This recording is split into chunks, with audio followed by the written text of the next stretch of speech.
The Jewish people abandoned the Holy Land after the destruction of the Temple. There were more Samaritans living in the Holy Land than there were Jews. Their numbers didn't increase much. It is said that the whole Jewish population of Palestine, including men, women, and children, in 1856 was 10,869 people. There were, however, many Jews living in Europe, and according to Jewish sources, many of them converted to the one true faith. According to a correspondent of the Jewish Chronicle, 224,000 Jews were converted to Christianity in the 19th century. The large majority became Roman Catholics. But it seems that there were always frictions between the Jewish populations and other populations. Here's a report from the Catholic Union and Times of rioting between Greeks and Jews after reports that the Jews had sacrificed an infant. After the First World War, Zionists became more vocal and demanded a creation of a Jewish homeland. Their first choice for a location was Palestine, though Jewish people had abandoned it 1900 years earlier. Of course, Christians and Muslims already lived in Palestine, and they weren't very keen on the idea. It was already their land. Here's an article from the American Israelite. It says that an organization called the Jewish Administration Commission was allaying the fears of the Arab population in Palestine. We know from hindsight that Palestinian fears were well grounded. Nonetheless, Zionists made reassurances. According to the American Israelite, the Jewish Chronicle, in response to the plea that Palestine be made into a Muslim state, says that no element in Palestine need to be apprehensive if it is made into a Jewish state, for in the new Judea there can be no room for intolerance and injustice. Jew, Muslim, and Christian must and will unite in the common cause of Palestine. We can now see with hindsight that all promises were broken. The objections of Christian and Muslim Palestinians were well-founded.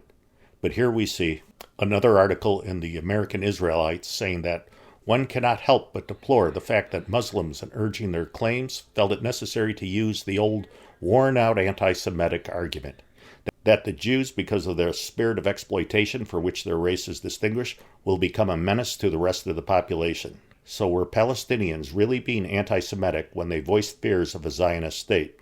However, back in 1918, as well as today, many Jews do not support Zionism. Zionism and Judaism are not the same things.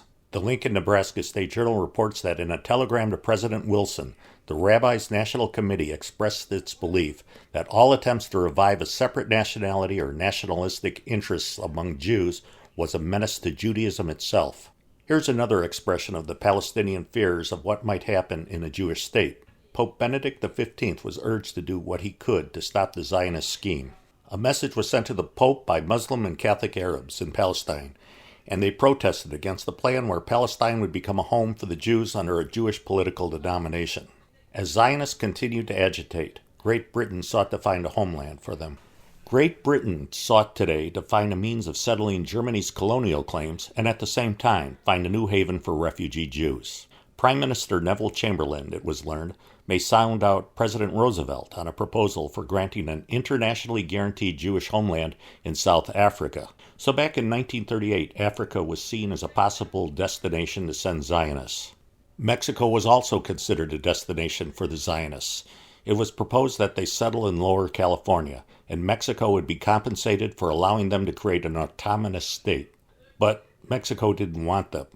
Mexico's opposition to the sale of Lower California for a Jewish refugee colony was proclaimed today by Governor Rodolfo Taboada. He said, "If I wanted to own Los Angeles, it would be a dream, but no more absurd than turning over Lower California to the Jews. The Mexican government is not willing to cede or sell any part of its national territory, even if it takes every citizen to defend its integrity." At that time, 80,000 people had already been living in the northern territory of Lower California.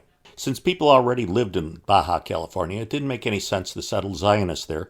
Here we see an article that says that the British were considering a Zionist homeland in South America, but the Zionists rejected the proposal. It says, having closed Palestine to Jewish immigration, the British government was toying with the idea of settling refugee Jews in British Guiana, its colony in the northern part of South America. But after World War II, the Zionists got their way, and Palestine was handed over to them. Then the Zionists had to figure out what to do with the people who were already there, including a sizable Christian population. Evidently, they didn't consider coexistence as an option. Ethnic cleansing started immediately. Here's a modern photo of the village of Tantura. The village was attacked in 1948 by Israeli soldiers. The Palestinians quickly surrendered. The Israeli soldiers then proceeded to massacre 1,500 unarmed citizens, many of them women and children, and then buried them in a mass grave. The red arrow in this photo shows the location of the mass grave. After the people were buried, they eventually built a parking lot over it. Israeli soldiers killed the people living there and now have a nice beachfront resort. The book of Tobit in the Old Testament tells of the importance of properly and respectfully burying people. Evidently, for the Zionists, it didn't apply to Gentiles, since to this day they are content to park their cars over the mass grave. The killing was indiscriminate. 2 Christian Poles were found slain, and police said that they believed that the men were executed by Jews convinced that they had aided Arabs. The killing continues to this day. In October, 2 Catholic women went to the Catholic Church in Gaza to seek refuge. However, they were killed when a missile exploded next to the church. More recently, 2 unarmed Catholic women were killed when the church was being besieged by Israeli soldiers. Based on the death count, it seems that defenseless women and children have been the primary victims of the Israeli soldiers. This Israeli soldier holds an LGBT flag that says, "He comes in the name of love," but look at the devastation behind him. But let's look at another newspaper clipping from before the Second World War. Here it was proposed that Jews be sent to Africa for the creation of a Jewish state there. Again, there was no consideration of the people who were already living there. And I bring up this proposal because Zionists are now looking to send the remaining Palestinians to Africa. Evidently, they see Gaza as another potential place to build a nice beachfront resort. Well, I hope you enjoyed this video. I'll be back again within a week with another one.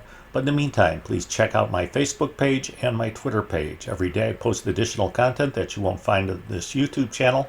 And also, please pray for the church.